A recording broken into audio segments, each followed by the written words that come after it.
EA Interviews, episode 113. Inspiration, transformation, success stories, and the imperfect action round. 7 days a week. Join Mario Ficini for today's Expert Authority Effect interview. So you want to grow your business. You want to do more sales. You want to do more revenue. You want to know all the success secrets. But how would you like to know them from someone that was at a multi-million-dollar level and grew them over 133% in just a few short years? How would you like to have generational wealth? You've worked hard to get to the point where you're at, but what do you do to continue that? How do you start a show? How do you start a podcast? How do you publish a book? I am excited to have Tim Bratz here from Legacy Wealth Holdings, and he's going to be sharing it with us after we thank our sponsor. We're going to go into detail in not only what he did, but how he did it. I'm excited to bring up Tim Bratz. Winning with Google in 2020? Of course you want to. I'd advise Google search, advertising, and YouTube specialist, Rosh Sillers. Download the free Winning with Google in 2020 guide at eainterviews.com/Rosh Tips. Here he is, ladies and gentlemen, Mr. Tim Bratz. Tim, how are you doing today? Doing awesome. Mario, thanks for having me, buddy. Appreciate it.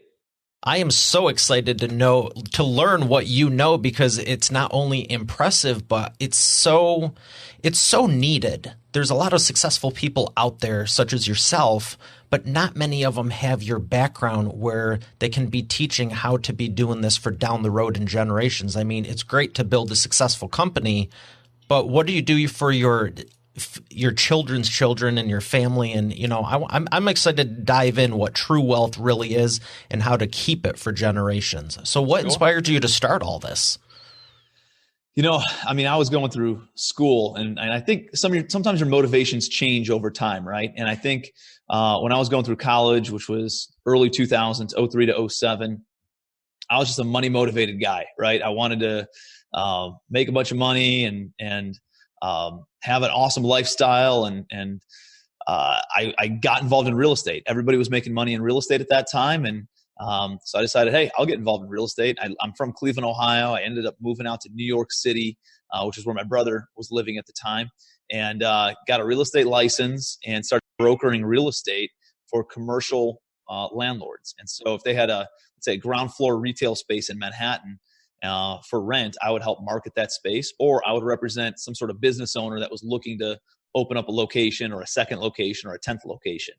And man, I just remember being in that world, just learning a lot about investments and building real long-term wealth. And specifically, the first deal I ever did, the first transaction I ever closed in New York, was a 400 square foot retail space in Greenwich Village. And we signed a lease at $10,000 per month for a 12-year lease term with, I think there were 4% escalations every single year, increasing that rate. And I remember just doing the math, thinking, this landlord's making almost $2 million over the next 12 years for something that they did at one point in time. And that didn't include the other, 7 retail storefronts or the 15 stories of apartments above it. And I thought, man, I'm on the wrong side of the coin. I need to be owning real estate instead of brokering real estate. And that whole idea of residual income and passive income and doing something once and getting paid on it over and over and over again, and owning assets, things that other people would pay for that you own and long-term creates that generational wealth, So I was sold out on real estate and just went down this path of learning everything I possibly could about building wealth instead of just getting rich. Does that make sense? It absolutely does. And you have so many expert authority insights in there. I just want to expand on some of those, because you're talking about ongoing income, passive income, residual income, doing something one time. And there's a lot of people who I hope that they realize what it is, because it's that, from a banking term, compounding interest, like you're saying, 4% over 10 years in 400 square. I don't know about you. I grew up in Detroit, Michigan, where EA Studios is at, but 400 square feet is not the largest thing on the face of earth. And you're saying 10,000 a month? Yep.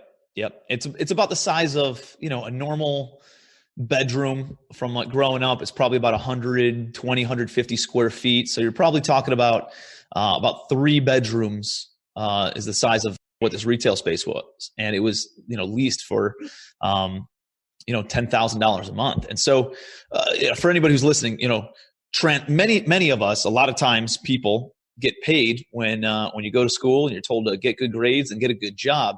You are being taught how to go and earn transactional income. Transactional income is trading your time for money. You go and do something once, you get paid on it once. In order to get paid on it again, you have to go do it again, keep on showing up. And again, you're trading time for money. Residual income is doing something at one point in time and then getting paid on it over and over and over and over again, regardless of you having to do the work for it. You don't have to do the work for it. You did it at one point in time and you get paid on it over and over again. Passive income is income that you generate without having to do anything, right? Is there true passive income? I don't know. You hear guys like Gary Vaynerchuk saying there's no such thing. There's very real ways to earn passive income. If you're layering it with a business that runs itself, that you have the right people and processes and things in place, systems in place to operate that, and then you layer it with residual passive income producing assets, which is kind of what I've done. So it's allowed me to work as much as I want to work or as little as I want to work because I have the right teams and assets that I built up. And that's the way to do it. So how did you make the transition from all you cared about was the money and you were just out of college and everything, like you were saying, to was there a point where you saw something bigger and you go, wow, I can really do this and help so many more people than just myself? Absolutely. And I think it comes to a point where I'm a broke college kid, right? All I want to do is just make money and try to take care of myself first. I remember I've read a lot of books on happiness and personal development, all those kinds of things. And I remember a statistic I heard was like, once your basic needs are being met, you have food on your table, you got clothes on your back, you got a roof over your head, your family and people you care about are safe and protected and healthy. There's no difference in level of happiness, whether you make, let's say, $50,000 a year or $50 million a year. But once your basic needs are met and you're at that $50,000, maybe $75,000 a year range, and then everything's just about fulfillment, right? It's about making an impact, making a difference is really what the variable was in people who were either happy or unhappy above that income level.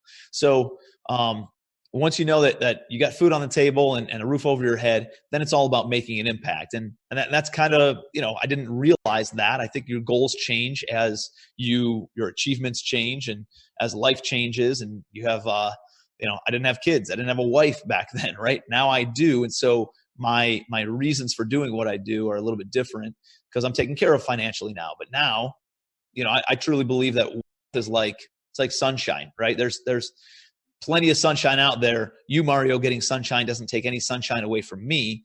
And I think wealth is the exact same way. I can educate people on how to go out, build wealth. Wealth can be created. It doesn't just transfer. You can just generate wealth if you have a good idea and you implement it, or you buy assets and you build a property next door to another property. Guess what? The property that you build has value. Property next door now has more value, right? And now all of a sudden you're creating wealth out of nowhere. And so I truly believe there's an infinite amount of wealth, just like there's an infinite amount of sunshine. And for me, I started building a business. I come from the residential real estate realm. I was flipping houses, wholesaling houses. I started buying a couple single family rentals, built up a little bit of a business with some business partners. We had about 150 units. That partnership ended up dissolving. We decided to liquidate everything, and just been doing my own thing for the past 4 years now. So since essentially August of 2015, I've just been focused on building up, my assets, right? And even in real estate, I was doing a lot of transactional stuff because I think a lot of people get into real estate because they want to build that wealth, but then they say, hey, I need to go and stockpile a bunch of my own cash in order to be able to acquire some of those properties. And the reality is you don't really need to do that. There's plenty of money on the sidelines where people would passively invest in your project. And if you're a really good operator, you can marry it up without having to bring any of your own money to the table and help provide a ton of value for them. It helps you get into deals and start really building some wealth that way. And that's what I've done. So I said, hey, I'm doing a lot of transactional flips and I'm making money and I'm able to, keep food on the table. But at the end of the day, I'm not building wealth. And about 2 years ago, I had a few hundred apartment units built back up and was still flipping about 80 houses a year, and realized that 90% of my wealth came from owning and holding real estate versus flipping it. And so I came into the office on Monday. I said, hey guys, we're not doing any more flips. We're only buying and holding apartment buildings, which is what we do. And you fast forward, it's amazing when you make a declaration to the universe, how the universe kind of turns around and responds to you. Because all we saw then was apartment buildings that popped up. We didn't even see single family houses anymore. And what we focus on really does expand. And so so are you focused on commercial real estate exclusively now? Yes. So a lot of people say, hey, I focus on real estate. Real estate's not a focus. Real estate is an industry, right? People who say they focus on real estate, that's way too broad of a focus. So I just focus on commercial real estate, and then I focus on apartment buildings, which is a smaller asset class. And then I focus on A and B class areas of apartment buildings that are in good school districts, good areas, not luxury, but not, C or D class kind of areas. And then I only focus on value add, which means I don't buy things that are already totally good to go and existing management. And, I buy stuff that's very distressed, things that need a lot of work physically, and they need better management as well. I've taken this industry and I've narrowed it down to a very, very precise niche. And what I found in business is the more niche, the more rich, right? The more wealth you can create, the more focused you are. And, you liken it to doctors or physicians. You go to a general physician who can do a little bit of everything, but they're not an expert at anything. They make good money. They make whatever it is, 150 grand a year. But if you go to the best heart surgeon in the entire world or the best neurosurgeon in the entire world, they can demand whatever price that they want. You're paying them multiple seven figures for their services because they're the best and they're that much more niche. And a lot of people think, hey, but then I'm passing up on all this other money out there and all these other opportunities. No, you make more money the more focused you are. Because other people can also refer you. And that's why I love teaching everyone about the expert authority effect, because like you've specified it to a degree where people now know what you're known for, know what to refer you to. And even in your own business, I love when you said that. Real estate is an industry. And that's true, because one of the things I take my clients through, or audiences if I'm speaking, is through the marketing message. They go, well, I can help people do X, Y, Z, and it's so general, it's not specific enough. And it's like, any business saying, yeah, I'm a roofer, I can help you fix your roof. I'm an auto body shop, I can do collision work. It's like, well, I'd hope so. The doctor who does everything under the sun. No. If you want to stand out and be the expert authority in your industry, you need to be known for that one thing. Exactly. And that's what people are referring you to. So when you were saying that, I was smiling, because from a marketing standpoint, think about how much easier that is just for your messaging to tell people. You're always clear on it, aren't you? Yeah. And I'm not the biggest landlord or property owner in Cleveland, Ohio. I live in Cleveland again now. But I am definitely the best known for buying apartments, because my message all the time is, I buy apartments, Tim buys apartments. And for the past, 4 or 5 years, I've been telling people I'm buying apartments, I'm buying apartments, I'm buying apartments, I'm buying apartments. So there's people with bigger portfolios, but I'm better known. And so over time, all these deals start coming to me because I am the expert authority, right? I am the person who everybody knows as the apartment buyer in town. And it's becoming more of a national brand as well. There's people across the country that are sending me deals on a daily basis that sometimes I'll bring money to, or I'll joint venture with them on a project, or they say, hey, I have money, I want to go invest in one of your projects. And it's a way that, people can get involved in deals, and I can get involved in deals that maybe I couldn't have before, because I'm the expert authority. I've, speaking engagements and all sorts of things, because I've been that narrowed down to a specific niche and that focused on one thing. And like you were saying earlier, you were essentially talking about abundance mentality and scarcity mindset.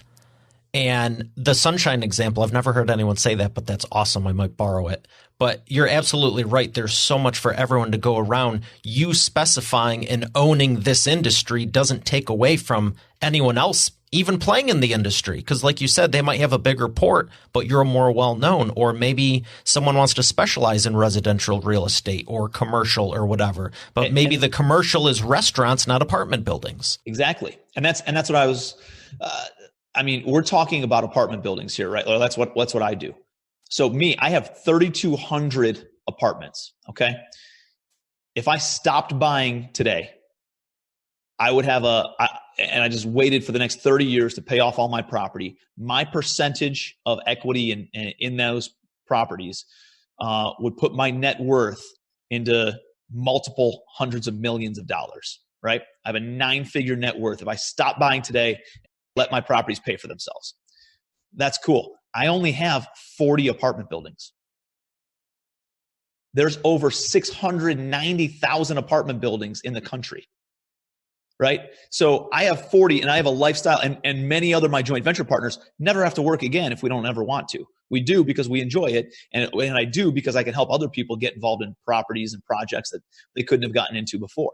So my point is that's just apartment buildings, and that doesn't mention retail, the restaurants and the storefront type of real estate. That doesn't mention office buildings. It doesn't mention medical buildings. It doesn't mention warehouse, self-storage. You name it. There's 1,000 other types of different asset classes out there. Marinas. There's people who just specialize in marinas and garages, all those kinds of things, right? There's so many different ways to make money in real estate that, I could work every single day and educate people. And that's just in the United States alone, not to mention the rest of the world, right? So there's so much opportunity out there that it'll never run out. It'll never run out. Like the biggest landlord in the entire country has 480,000 apartment units, right? He has probably $35, $40 billion portfolio and only has, about 400 buildings, I want to say, something around there. Or maybe it's 4,000. I don't know. Yeah, maybe 4,000 buildings. Still, there's 700,000 buildings, right? The biggest person in the entire world, the biggest landlord in the entire world. So there's plenty of opportunity out there. And to think that just because there's a few people out there doing a lot of deals, you don't need many buildings. I can show you how just a small, 40 or 50 unit apartment building can change your financial future forever. You're worth many millions of dollars, and it can kick you off residual income, 6 figures on an annual basis just from doing one deal. Now imagine doing 50 of those. Imagine doing 5 of those. Imagine doing 2, right? And the kind of legacy that you can build because you have an asset that kicks off cash flow. Somebody else is paying down the principal on it, and you're able to then pass that asset down to your heirs or sell it, give away the money, donate it to charity, whatever your heart desires. That is some great wisdom right there, because you're talking down the road, and like you started off with, you're not trading time for, well, depending who you ask, you're always trading time for money, but it's better to be trading $100,000 an hour for that hour versus $10 an hour or whatever. And that'll continue to pay you $100,000 a year forever, even though you don't have to go spend that time again. So I do agree with your statement. You're always kind of trading time for money, but if you can do it in a passive or residual way, just make sure it's a whole lot of money for that hour. Mm-hmm. Right. So as far as the apartments, are you saying that those are like the best investment you can be making, or have you found it just works best for you and what you want to accomplish? Yeah. I know.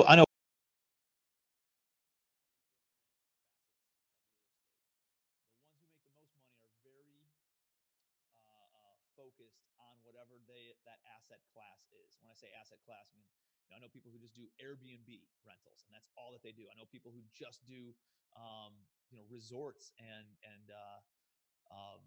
hotels, and I know people who just do gas stations. I know people who they're the best at what they do. They're the expert authority in their field, and so those are the opportunities that come across them. And when you become the expert, it's very hard for people to pull wool over your eyes. So for me to say that, apartments is the best investment class, somebody else might think that, hotels are more insulated and less risk than apartments are because they know it better than they know apartments. I know apartments better than I know any other asset class. So it's very difficult for somebody to, pull the wool over my eyes when buying an apartment building. And so it's very low risk for me because that's the industry and the asset class that I'm very comfortable with, and that I've, dedicated a decade of my life to studying. So let's talk about who you help and how you're helping them. Are you working a lot with, would you say you help more the people looking for the apartments to buy, or are you working more towards the investors that you want to partner with? Yeah, so great question.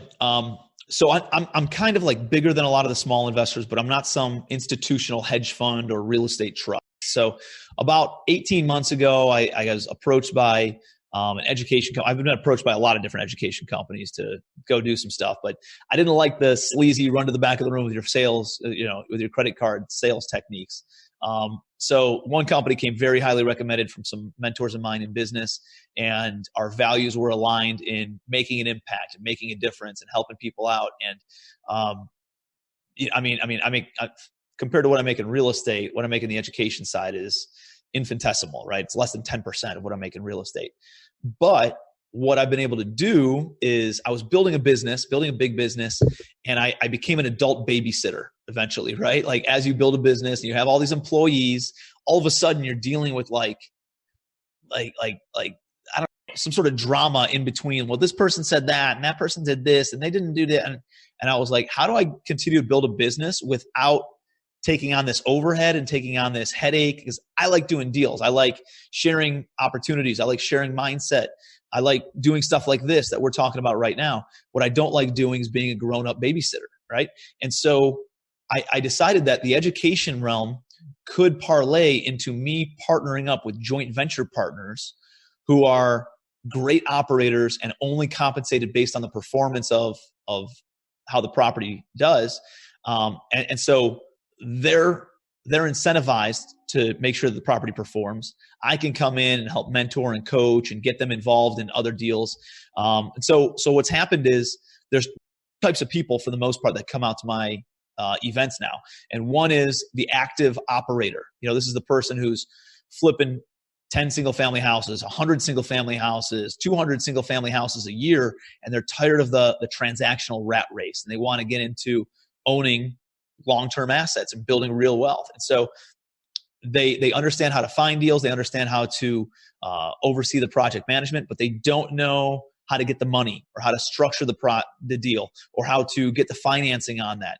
And so I can come in, I can invest in those projects, I can invest in those operators, and then coach and mentor them through that process. They get involved in deals that they couldn't have gotten into before. I get involved in deals that I couldn't have gotten into before. And now 1 + 1 = 3. We're able to do more together, right? And then on the other side of the coin, there's people who say, hey, man, I love what you're doing. I just don't want to do all that work, right? But I have money or I have access to money, and can I passively invest with you? And so they're able to now invest in different projects that they don't have to babysit it. They don't have to understand. They don't have to learn a new industry. They can passively invest, have a good return on their investment, plus some equity in the deal forever. And all of a sudden, it's a great deal for them. It's a great deal for me. 1 + 1 = 3 again, right? And so what I've found in just the past 12 months, 18 months is there is a little bit of an educational curve on students bringing me deals. My students have picked up a lot of deals, and I'm talking thousands of units in just a pretty short period of time, 12, 18 months. Many people picked up 100, 500 units in that ballpark in a pretty short period of time, which is very feasible. That's 1 or 2 apartment buildings, right? And at the same time, that takes a little bit more time. You have to do some marketing for it. You have to plant a lot of seeds. All of a sudden, you go through the due diligence process. You're talking about minimum 90 to 180 days in order to find a deal of that size.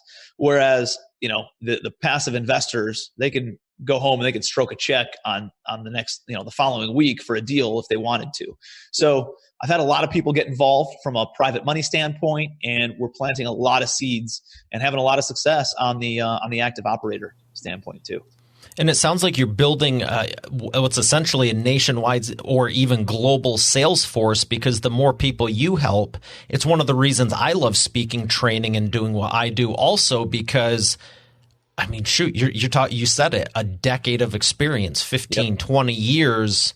the only way you're going to jump that 10 years is if you get a coach or a mentor. And it's just fun to watch the transformations happen. I had a call today with one of the clients who we're helping publish a book. And even in the last 10 days alone, he's like, it's been game changing for him because you're at that critical mass point. And it's like, you can talk to 100 people, 1,000 people. And the side benefit for you is also they're bringing you deals. Now, they're it's a win-win. Like you said, 1 + 1 = 3. Yep. And I think, listen, I think some people try to say, they try to be so like altruistic, like I'm just trying to help. Everything that everybody does is for some sort of self-satisfaction, right? Like I want my wife to be happy because it makes me happy, right? So I'm treating her well because the happier she is, the happier I am. That in a spin around way, I'm trying to be giving, but at the same time, it benefits me, right? Like, So I don't think it's fair, like to look at somebody who's going out and educating and sharing stuff with people like you or me to say, hey, it's all about giving. It is about giving because that's where that's kind of stuff that feeds my soul, but it also benefits me, right? And I don't think that's unreasonable for anybody. There's nothing wrong with it at all. You're making enough of an impact. You're bringing enough value to the community, society, that you should be compensated, right? And whether that's the whole capitalistic system. And when you were talking about it earlier, saying I like finding the distressed properties, everyone loves the shiny thing that looks pretty and all of that. But you know what? There's nothing more fun than taking something that most people would write off as broken, and you go, watch what I can do. I love it. And then you make it something, take something and build it out of nothing. It's the creator in all of us. That's why people take wood. That's why they take paint, glass etchings, clay. It's how do they build cars? Someone had an idea and said, well, let's see, we'll figure it out. That's entrepreneurial spirit at its best, and I love it. Yeah, I love it. And the other value is that think about the ripple effect, man. You're going around and talking to hundreds of people, thousands of people. If each of them made an impact on 5 other people from something that you shared, think about the ripple effect that creates. And each of those people make an impact on 2 or 3 other people because of something that you shared with somebody who shared it with them. And then they can make it all of a sudden, you read about like the book, The Richest Man in Babylon. Babylon was the wealthiest city in the history of the world, right? Why? Because everybody knew the basic principles of building wealth. And because everybody knew the basic principles of building wealth, they had all the riches and treasures and great food and community and everybody was safe because nobody was stealing. And because everybody understood that there was a ubiquitous amount of wealth in the world. And so I think if you look at it from an abundance mindset, as you were talking about before, and you realize that I'm not competing with the people that I'm educating. I'm collaborating with the people that I'm educating. They're bringing more deals to me. They're bringing money to me. I'm able to help them get into deals that they couldn't have gotten into. I'm able to then get into deals that I couldn't get into. And here's the best part. We can all stay in our lane and focus on our unique ability, whatever drives us, right? Instead of a lot of solopreneurs, I remember getting started, man, I was doing everything, right? I'm doing the bookkeeping. Was I really doing bookkeeping? I was putting receipts in an envelope and adding them up for 2 weeks before taxes were due, right? But I wasn't good at it because I didn't like doing it. And I didn't like doing it because I wasn't good at it. So when I can joint venture and partner with people, I can stay in my lane and do what I'm really good at. And then they can stay in their lane and do what they're really good at. Now, they don't have to do some sort of activity that drains them. I can do that because that's a driver for me. And the things that drain me are usually a driver for my joint venture partners. So guess what? When you're able to focus on that and you're able to stay in your lane and do the things that's really your core competency, things that you're good at, guess what? You're doing more deals because you're that much more efficient because you're staying in that lane. It's the whole Henry Ford model, right? Instead of one person putting an entire car together and trying to understand the entire car, they can just focus on the wheels. And because they're just focused on the wheels, they're able to drive out and turn out that many more cars because everybody was so specialized. And that's how I've kind of built my real estate practice, is everybody specialized in a way that they stay in their lane, I stay in my lane. And because of that, if now it's not 1 + 1 = 3, it's 1 + 1 = 10 because we can do that many more deals. You're kicking off all kinds of expert authority insights there. One of them was The Richest Man in Babylon. Great book. Yeah. And also you reminded me of The Science of Getting Rich. Yeah. And they talk about the collaboration, not the competition. Mm-hmm. And I full transparency for everyone listening to this. When I started the show, I have this spreadsheet, and one of the categories I added to it was synergy, because 1 out of 5 people that came on the show wanted to become a client somehow. And like 1 out of 3, after we got off the air, they were like, okay, so tell me more about this. What about this? I had an idea here. And it's like that collaboration. You alluded to it. And when you're saying, I know the people that are the best at the hotels, the marinas, the gas stations, you could make 10 calls just like I could, and we could affect change on 10,000 people without a doubt in my mind. Mm-hmm. 100%. Because you have the key people in the influencers doing that. And a lot of people, I joke about it, but ultimately I pray for them, because I see a lot of people after 10, 20, 30 years doing the same stuff. And it's like, you're not going to talk to 10,000 people one-on-one in a year, but you could talk to the 10 people that would lead you to the 10,000.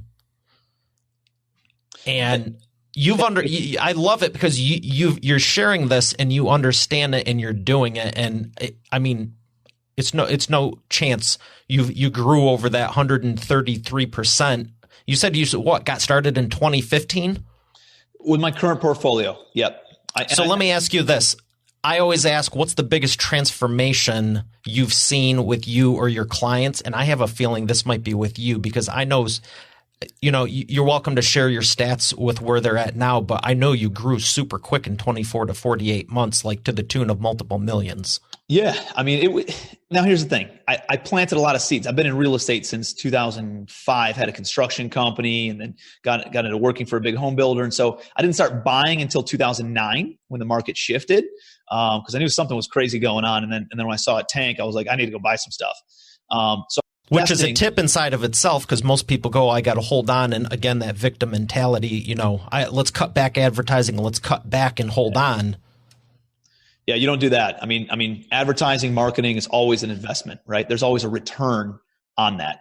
And so one of the two things that are always a return are people, well-trained and well-qualified people, and quality marketing as well. You'll always see a return on investment on those things. If you spend $100,000, you should yield $400,000, $500,000 of output from that marketing campaign or from that employee that you hired. So, but going back to your original question, like I laid a foundation of buying real estate for 7 years and going through a lot of the getting kicked in the crotch kind of stuff, right? And all those learning curves that we all go through, and spent the 10,000, 15,000, 20,000 hours doing all that stuff. And then when my partnership with those guys liquidated and dissolved, I could go in. I already knew how to make money, right? If you took all of Donald Trump's money away right now, he knows how to go out and make money. He'd have his $10 billion back within a couple of years, because he knows how to do it already. So I had a little bit of a foundation. I still went through some learning curves the first, a couple of years ago, but I had enough of a foundation where I could build some confidence. I think the biggest change for me was early on, and what I see in a lot of other people who want to get involved in apartments is a lack of confidence and a lack of self-worthiness, thinking that they're worthy. They think they have to pay their dues. They think that they have to suffer and go through all this stuff. And I went through that. I had one of those business partners that I had early on. He goes, when we first struck the deal to partner up, and I was out at his house, we went and grabbed a steak dinner, and we're sitting across the table from each other. He goes, "You know what, Tim? I can't wait till one day look across the table and see you as an equal." And he was the money guy, right? And so I understand what he meant, like a financial equal. I'm a broke person, kid 7-8 years ago. And we come up with this investment company, and he's the money guy, and he's got a successful business. And he's like, eventually I want to see you as a financial equal. But the way it was said was, you're not good enough, right? You're not qualified to be in the same room as me. You're only here because I'm letting you be here, and you have your dues to pay, and you have all this other. And so it didn't register with me at the time, really until about a year ago, when I was reflecting and realizing, like, the question that you asked, I kind of asked myself, I was like, what was the catalyst? And eventually, by having success in business and having success in doing real estate, and some things fell apart, and I started doing some other stuff in that partnership while the partnership was dissolving. I was having some success in the side business that I was running, and I realized that it wasn't an external factor saying that Tim is worthy, right? It only comes from inside. Like, you have to just come to a point where you're like, I'm worthy of success.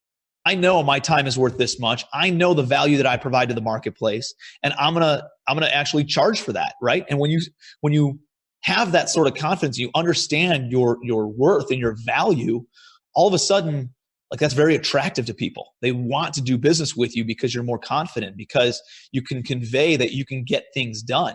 And it's kind of a chicken or egg scenario. Is do you have confidence and then you have success, or do you have success and then that breeds confidence? And it's and I don't know what the answer is. I think you kind of got to work on both at the same time, and then eventually you get to a point where you're like, you know what? I am worthy. I am worthy of making millions of dollars. I am worthy of building a $250 million, real estate portfolio, and $1 billion portfolio over the next months is my goal, And when I got to that point, and that's what really was the straw that broke the camel's back. Got into a little bit of a clash with those business partners back then, and I realized what my value was, and they were still trying to kind of push me down and keep me at a certain level, and that's what blew the lid off the whole thing. And it seemed like a setback at the time, but really a massive opportunity, and really a set up, right, for what was to come. And just kind of let me spread my wings and do my thing. And it all came from that confidence. And so some of it was internal, and then just getting plugged around groups of successful entrepreneurs, plugging into masterminds, right? Having a mentor saying, dude, you're worth more than what you think you are, right? And letting somebody else breathe a little bit of that confidence and inspiration into you can really help out your level of confidence as well. Let me ask you about this. People that have known you for years versus people you just met, because you kind of touched on something where you're going, you knew you were growing, you're more confident, you're having more success, you're helping more people, but they were trying to keep you at the level they saw you at or whatever they met you at. Would you say, I know that they say it's 10 times easier to, upsell an existing client, from a sales standpoint, but have you ever tried to convince someone you've known for 10 or 20 years, like you're at this new level or something, or maybe you don't say anything, but you know it, but they're not seeing it? Or would you say maybe you just go into a different realm altogether you've never been in and just start at that level that you're already seeing yourself at, and then everyone just recognizes you from there? Yeah. Well, I mean, what's the saying? Jesus couldn't be a prophet in his own hometown, right? Because everybody saw him as the carpenter's kid, So, like, it's easier for me to go and have credibility with people who didn't know me from binge drinking in college, right? Or from getting in trouble and getting arrested for toilet paper in people's houses in high school, right? Like, those people see me with a different lens than the people who've seen me with real estate success today. I can tell you this, that very dear friends of mine, friends I've known for 20 years, went to high school, middle school, elementary school together. Most of them have, like, seeing my success. Some of them are coming out of the woodwork a little bit, but most of them still haven't even asked me about real estate. Hey, Tim, how do I do that? Hey, Tim, how do I get involved? Hey, Tim, can I plug into one of your events? Hey, Tim, give me some insight. Like, a couple of guys have, but most of my friends have not. And it's real. Including my brother. My brother hasn't even. I offered, come on out to an event. And sometimes you want it more for them than they want it for themselves. And a mentor of mine, Jim Rohn, once said, like, you can carry maybe one person, maybe two people on your back, but as soon as they put a third person on your back, man, you can't walk anymore, right? And so they got to want it for themselves. And all I can do is offer. All I can do is put it out there, let them know I'm here. And just continue being the example for them. Say that again? Just continue being the example for them. Yeah. And hopefully when the time's right, they'll know that they can approach me. Now, that being said, going back to where I thought you were going to take this question was something called crab mentality. Are you familiar with crab mentality at all? Have you ever heard that? Very much so. Crab mentality is the way that they catch crabs is they'll take a cage and they'll drop it to the bottom of the sea or the ocean or whatever they're in, and they'll put a little bit of bait in the middle of the cage. There's no top to the cage. So when they put it there, all the crabs then climb up into the cage, and then in, and they start eating the bait. And when the other crabs around them see that crabs are climbing into the cage, that something must be going on. More crabs climb into the cage, and then more crabs. There's just a crowd kind of mentality. And then here's what the crazy part. What happens when all the bait is eaten is all the crabs just stay in the cage. And if one of the crabs realizes that there's no more bait in the cage and they start climbing up the wall, the other crabs feel so uncomfortable with the status quo that they start pulling that crab back down into the cage to the point where they'll rip its limbs off and even kill it because of how uncomfortable that they feel. Now, isn't that reflective of what happens to a lot of us as we have more and more success in business and in life, right? There's people who are out there that it's not about you and the success that you're having, but it's about them taking that mirror and turning it on themselves and looking at themselves and reflecting, saying, I'm not where I want to be, or it's making them feel uncomfortable because you are pursuing your dreams, your goals, your aspirations, and it makes them uncomfortable about not pursuing theirs. And so what they do is they try to pull you down. They try to rip your limbs off. They try to, kill you if it comes to it. And for me, if there were ever people in my life that fell into that category, they were completely disassociated with. So there's no room for that, right? You cannot have negative people. You cannot have people in your life that try to drag you down. You can do all these positive things in life to try to progress, right? Stop watching the news and reality TV and start reading books and doing all these other things that are going to progress you. But if you don't eliminate the negative things, you're going to stay at the same status quo, right? As much as you're pushing here, this is pulling you down, you're going to stay level. You got to eliminate the negativity and increase the positivity and the progressive type things in order to really advance.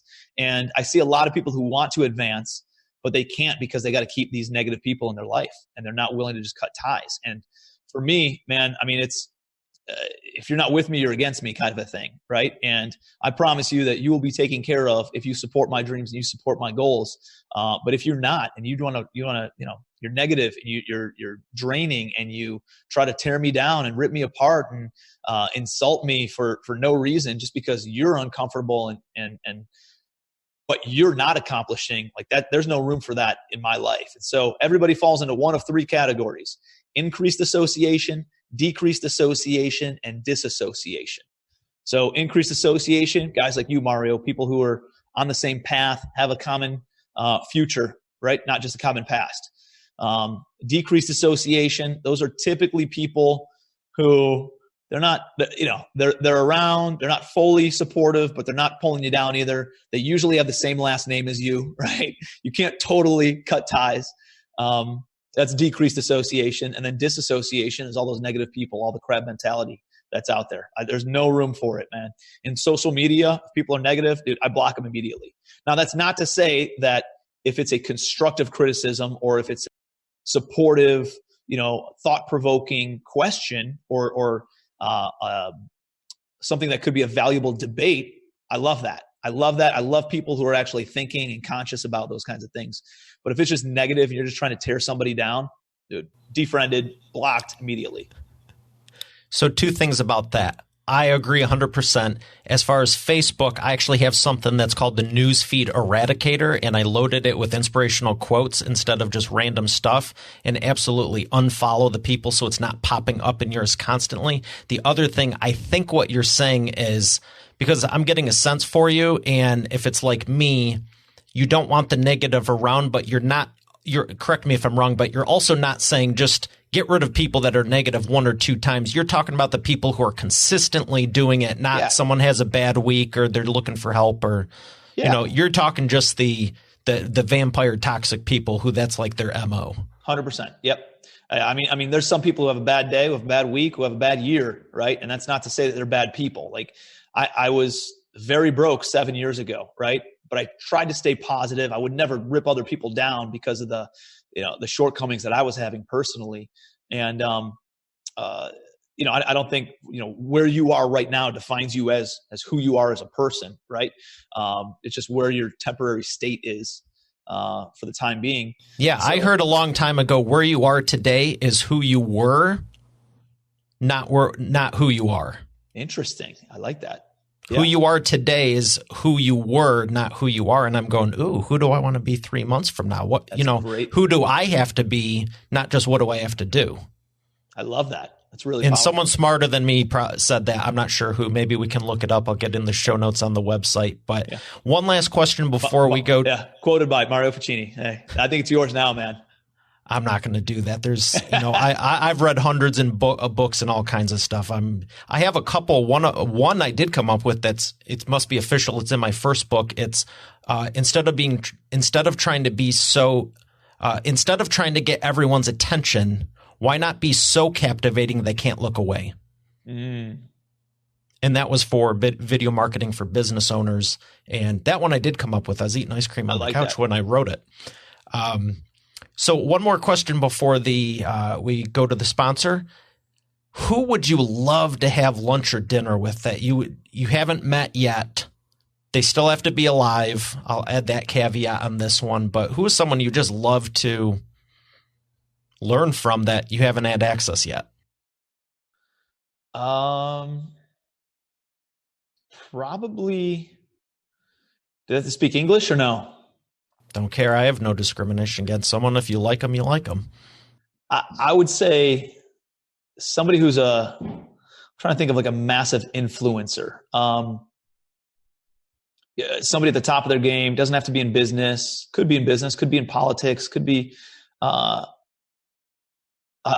I'd like to meet Trump. I'd also like to meet Clinton. I've heard they're very captivating personalities from everybody who's met either of them. And I know several people who've met both of them, and said they're very interesting personalities. And so just out of a curiosity standpoint, otherwise I'd probably like to meet, I don't know, somebody who's like LeBron James. LeBron James is from Cleveland, right? Arguably the best basketball player playing now and potentially ever, and still has a very good family life balance, financially, health, and spirit, mindset, all those kinds of different things, pretty well balanced. So that's a really good question. I'd have to really dive into that, but probably a major influencer or somebody who, who it would be? It would be Richard Branson. How come? Because I feel like he's of everybody, he's really got it figured out. I think Elon Musk would be really interesting too, but he's a little bit weird. I don't think I would connect with him. I think I'd really connect well with Richard Branson. He's a phenomenal father, right? He has a lifestyle and just appetite for excitement and doing stuff like that. That really appeals to me. Going into outer space and all sorts of things. Buying an island, I think is cool. Hanging out with his family, being in masterminds and helping other entrepreneurs and helping set them up. I think he'd be the number one person I'd like to meet. Okay, excellent. I'd love to meet him also. And what I'm hearing is a lot of the stuff that I've been calling FEMS PR for over the years and teaching people, and I talk about it in episode 18. FEMS PR, financial, emotional, mental, spiritual, physical, and relational. And because ultimately, you might have a lot of money, but you're a moron, or you have a great family life, but you're broke, or you have no spiritual foundation, but you know every word in the dictionary. I like that you're going for the balance there. Yeah, and I think balance is tough. I think harmony is very, very true, right? Like, okay. I don't know if you can lead in all aspects at the same time. I think you're always going to be maybe focusing a little bit more on the family side or the financial side, maybe your health a little bit, but it's not six-pack abs, but you're still healthy, right? You're still fit. You're not overweight. Like right now, business is going really well for me. I have a lot of momentum in business, and that's probably leading the charts right now. And my wife is cool and she's on board because she's like, Tim, you're not always in the momentum that you have right now, right? Like this is something that's a season of our life that I understand. I'm willing to, spend a little bit more time taking care of the kids or doing whatever while you're traveling. But I'm very conscious when I am back in Cleveland, when I'm not traveling at speaking engagements or mastermind events or things like that, I'm very conscious about spending time and dedicating time to my family. So I've actually been really good with family and business. What's lacked is really my health. I hired a nutritionist this year, right?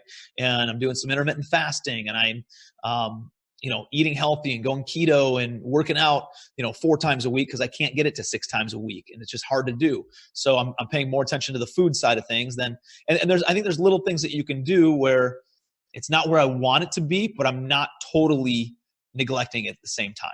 Does that make sense? And it absolutely does.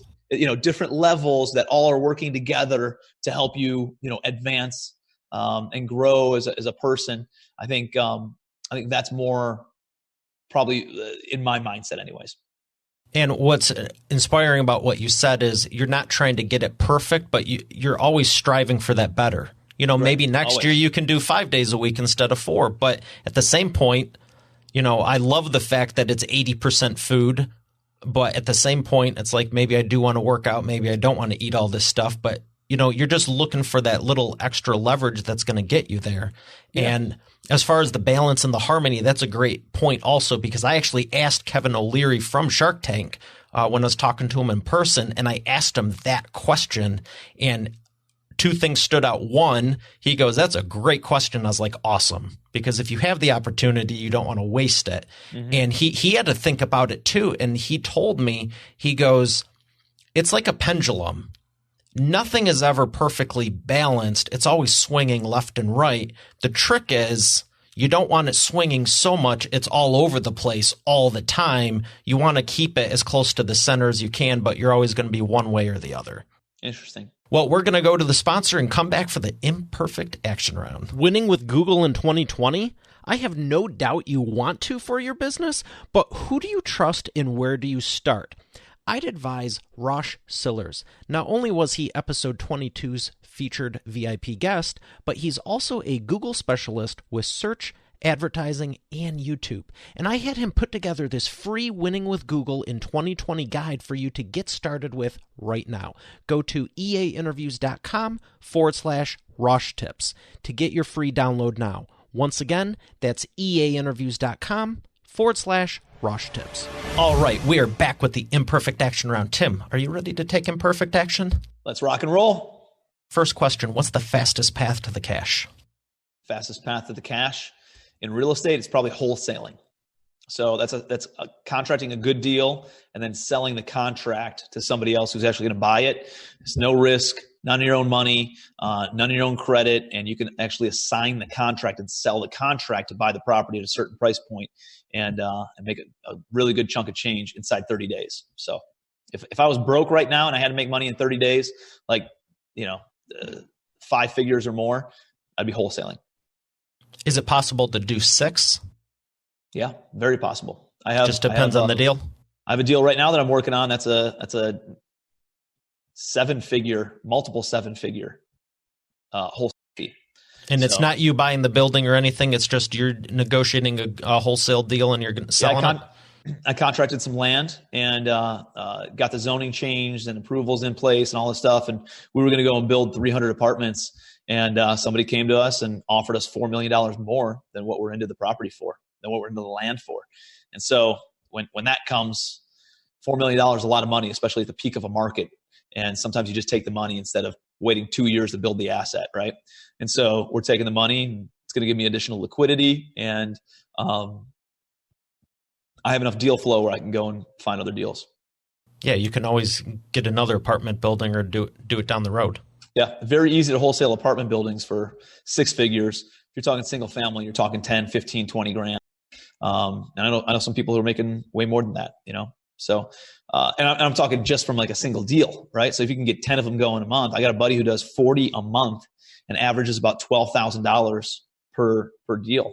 And so he's making about $500,000 a month just in wholesale fees. Not bad for starting off. Not bad.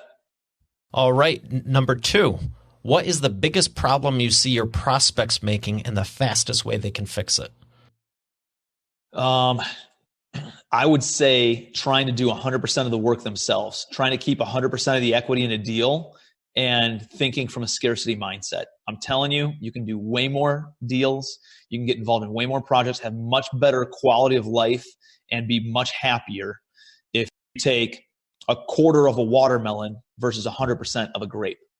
Right? There's a lot more juice in the squeeze in a quarter of a watermelon. And that's what happens when you focus on your unique ability and just stick to what your core competency is. And then you partner up with A players that can balance the things that maybe you're not as good at, right? And there's things that you can lead in that partnership with that they're not very good at. And so it's creating those strategic partnerships and realizing you can do more as a collective group than you could, the sum of the parts or the individual parts, whatever that quote is. I totally get what you're saying, and that's a great tip because I like that. Too many people go on small deals and they get good at it, therefore they get stuck at it. And I've told people for years, don't get stuck in startup mode. For sure, be willing to do whatever it takes, but doesn't mean you have to be doing it 10 years later. Yep.